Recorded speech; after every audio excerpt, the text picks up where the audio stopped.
A gente também conhece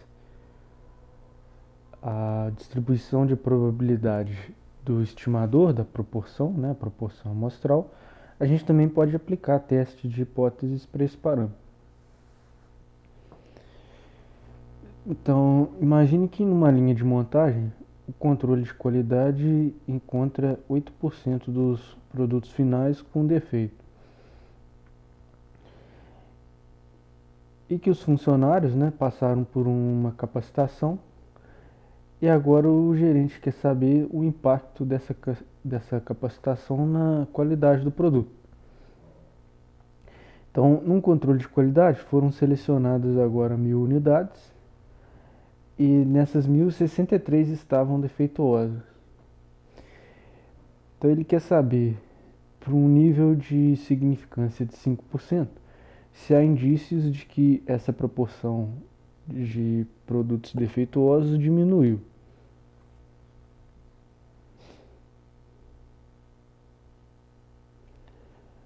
Bom, o primeiro passo é a gente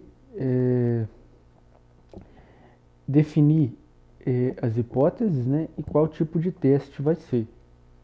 Então a gente quer saber se a proporção diminuiu, ou seja, se ela vai ser menor, né, do que aquele valor, aquela informação inicial de 8%.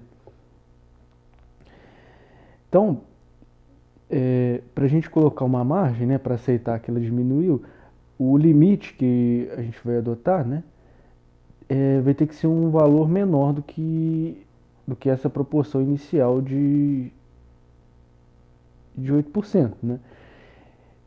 Então, para esse valor crítico, né, ser menor do que o valor que é a referência, né, para a hipótese nula, a gente teria que aplicar o teste unilateral à esquerda. Então, o teste unilateral à esquerda, né, então as hipóteses vão ficar dessa maneira. A hipótese nula é de que a proporção populacional é maior do que 8%, e a hipótese alternativa de que a proporção é menor do que 8%.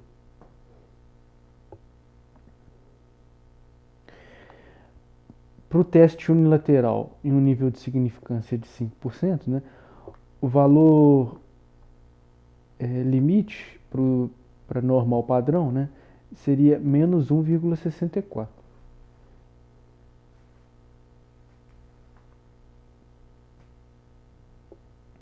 Então a gente vai substituir na relação que a gente tem aqui para a distribuição da proporção amostral, né, em relação a normal padrão. Então a gente vai substituir esse valor aqui de z, né, na variável z, e vamos tentar encontrar aqui qual que vai ser o valor da proporção, qual que vai ser o valor limite aqui na distribuição da proporção. Então, no nosso caso, a gente está assumindo, né, na hipótese nula, que a proporção populacional é de 8%. E o tamanho da amostra é 1.000. Logo, substituindo esses valores aqui, né, o P igual a 0,08 e o N igual a 1.000, a gente vai poder encontrar aqui o que vai ser o valor crítico para a proporção. Então, o valor crítico aqui foi de 6,59%. Então, a região de rejeição vai ser o intervalo aqui que vai de menos infinito até esse valor crítico. Na realidade, na prática, né, a proporção tem que ser maior do que zero. Então, seria de zero até esse valor. Então, qual que foi a estimativa na amostra, né? Lá na amostra, a gente teve 63 defeitos em 1.000 unidades. Então, vai ser 63 dividido por 1.000.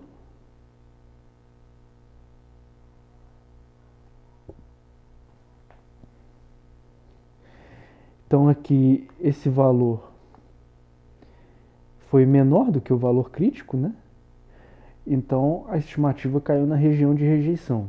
Ou seja, a gente vai rejeitar a hipótese nula de que a proporção não diminuiu. Então, para esse nível de significância, há evidência de que a proporção de defeitos diminuiu.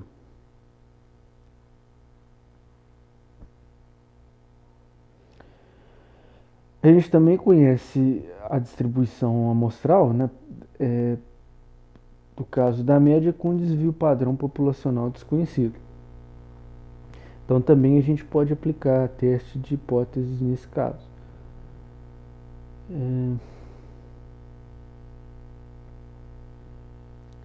Então a gente viu que nesse caso, né, a distribuição ela vai ser do tipo T-student, né? E também a gente viu que essa distribuição ela se aproxima da normal padrão à medida que eu aumento o grau de liberdade, né? Que no nosso caso aqui é a mesma coisa que aumentar o tamanho da amostra.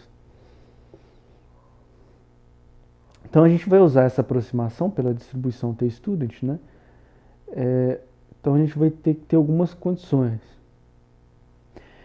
Primeira, né, é que a gente vai ter que ter o desvio padrão populacional desconhecido. Então a gente vai usar o desvio padrão que a gente calcula a partir da própria amostra. O segundo, né, que a amostra deve ter tamanho pequeno, né? Em geral, bom, pode variar um pouco, mas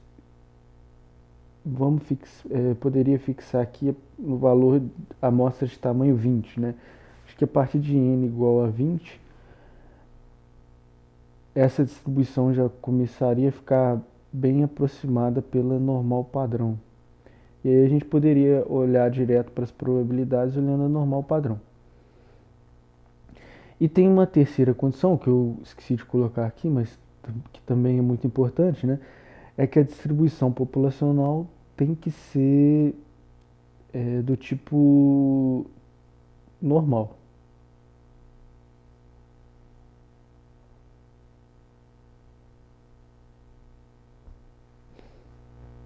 Então vamos ver aqui a aplicação. Uma empresa está desenvolvendo um novo pneu e produziu um protótipo com 4 unidades. Considere que a vida útil dos pneus é bem aproximada por uma distribuição normal. Ao testar a vida útil dos 4 protótipos, obteve-se uma média de 60.197,7 km e um desvio padrão de 201,46. A empresa deseja demonstrar que a vida útil média do novo modelo supera os 60.000 km. Formule o teste de hipóteses para o nível de significância de 5%. Então, nesse caso aqui, qual que é a informação que a gente tem da distribuição populacional? A única informação que a gente tem é que ela é bem aproximada por uma distribuição normal. E a gente, em princípio, não sabe nem qual seria a média, nem o desvio padrão dela. O tamanho da amostra aqui é 4, né? A gente tem 4 protótipos.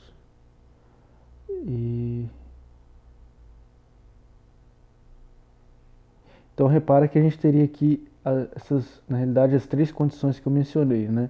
Desvio padrão populacional desconhecido, amostra de tamanho pequeno e também que é importante, eu esqueci de colocar aqui, que a distribuição populacional tem que ser normal. Aqui ele fala que a vida útil aqui é bem aproximada por uma normal. Então, como é que ficaria o teste de hipótese aqui? Ele quer mostrar que a vida útil, né, supera os 60.000. Então, para eu poder afirmar isso, eu vou colocar uma margem de segurança, né? Então, o meu valor crítico vai ter que ser um pouco maior ainda que o 60.000, para eu garantir de fato que a média populacional vai ser maior que 60.000.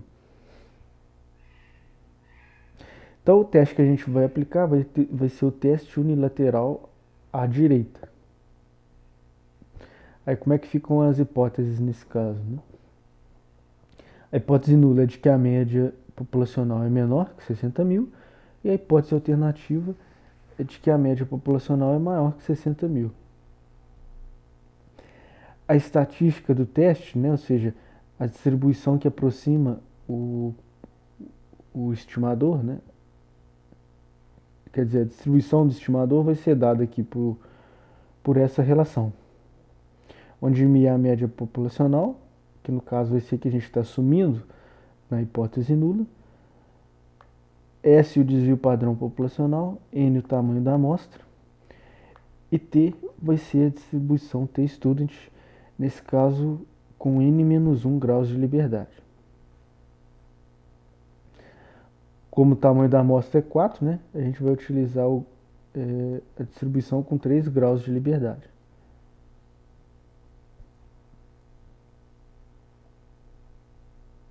Então, se a gente olhar na tabela da distribuição T-student, como o teste é unilateral, a gente quer esse valor aqui da probabilidade em 5%. Então, seria aqui essa coluna aqui. E a gente está trabalhando com 3 graus de liberdade, seria essa linha aqui. Então, o valor correspondente aqui, o valor limite, seria 2,353. Substituindo lá na relação, né, o t igual a 2,53, a gente obtém que o valor crítico seria de 60.237,02. Então a região de rejeição vai ser o intervalo de 60.237 até mais infinito.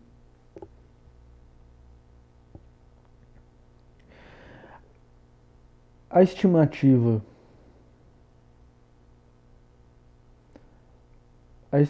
na amostra, né, foi de 60.197, ou seja, é menor do que aquele valor crítico, então está fora da região de rejeição. Então a gente não vai rejeitar a hipótese nula. Então, o que a gente conclui? Que para esse nível de significância, ainda não há evidência de que a média populacional seja maior do que 60 mil quilômetros.